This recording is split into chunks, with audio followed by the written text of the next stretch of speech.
ആർസെൻ വെങ്ങർ പറഞ്ഞൊരു ഇന്റർവ്യൂല് ഞാൻ ശ്രദ്ധിച്ചു വെച്ചാല് മുമ്പ് പറഞ്ഞതിന് ഏജ് 7 to 14 ഒരു പ്രോപ്പർ ഫുട്ബോൾ ടെക്നിക്ക് ഡെവലപ്പ് ചെയ്തിട്ടില്ലെങ്കിൽ forget that you can never be a footballer എന്നുള്ളൊരു സ്റ്റേറ്റ്മെന്റ് എനിക്ക് ഓർമ്മ വന്നു. തീർച്ചയായിട്ടും ഞാൻ എന്തായാലും ഞാൻ അതിന് യോജിക്കുന്നുണ്ട്. കാരണം അവർ ഫുട്ബോളിൽ ഒരുപാട് വിലയിരുത്തിയ ആളുകൾ നമ്മൾ ഇഷ്ടം കൊണ്ട് കളിച്ചത്, നമ്മൾ ബേസിക് പഠിച്ചിട്ടല്ല ഫുട്ബോൾ കളിക്കുക. നമ്മളെല്ലാരും ഫുട്ബോൾ കളിക്കും.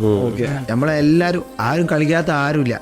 പിന്നെ ഓരോരുത്തരുടെ നസീബ്, ഹാർഡ് വർക്ക്, ഇതൊക്കെ അതിൽ ഫേമസ്. പക്ഷേ ഞാൻ പറയുന്നത് നമ്മളെ ബേസിക് കിട്ടുന്നത്, എനിക്കൊക്കെ ബേസിക് പറഞ്ഞ സാധനം തന്നെ കിട്ടുന്നത് 20-ാം വയസ്സിൽ 18-ാം വയസ്സിൽ പ്രോപ്പർ കോച്ചിങ് സിസ്റ്റം കാര്യങ്ങൾ. അസമങ്കർ പറഞ്ഞ പോലെ 7 to 14 ഏജിലൊക്കെ കിട്ടുകയാണെന്നുണ്ടെങ്കിൽ കേരളത്തിലുള്ള പ്ലേയേഴ്സ് നമുക്ക് അങ്ങനത്തെ ഒരു സാധനം, അങ്ങനെ ഒരു കരിക്കുലം ഇല്ല.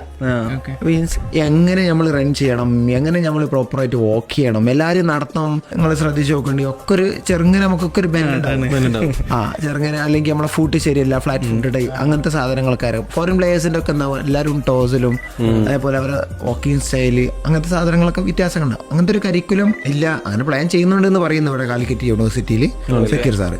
അതൊക്കെ നടക്കുകയാണെങ്കിൽ നമുക്ക് ഒരുപാട് പ്ലേയേഴ്സ് ഉണ്ടാവും. പക്ഷേ